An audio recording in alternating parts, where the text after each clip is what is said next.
Oggi per il Veneto stanno arrivando altri 74 milioni di euro e serviranno per il trasporto scolastico, per il sociale e per le progettazioni. 74 milioni di euro dallo Stato per famiglie, trasporto studenti, ma anche per la progettazione per la messa in sicurezza idrogeologica dei territori. Ed è proprio nella suddivisione regionale di quest'ultimo comparto che le province di Treviso e Verona ottengono con 6,7 milioni di euro la fetta maggiore del contributo, con il capoluogo della Marca che da solo ottiene quasi 650 mila euro. Poi c'è il contributo alle province per il trasporto scolastico, 7,87 milioni di euro complessivi, con la Marca trevigiana che si aggiudica la fetta maggiore di 1.580.000 euro.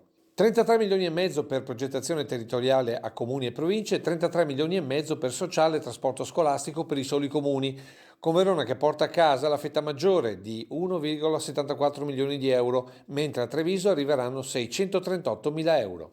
Noi dobbiamo erogare servizi e dobbiamo continuare ad essere accanto ai nostri cittadini, soprattutto in un momento di difficoltà, soprattutto alle fasce più deboli della nostra cittadinanza. Ricordo che sono quintuplicate le richieste di aiuto delle famiglie in difficoltà, ma ricordo e dico con grande orgoglio, evidenzio, che il Comune di Treviso non ha negato l'aiuto a nessuno.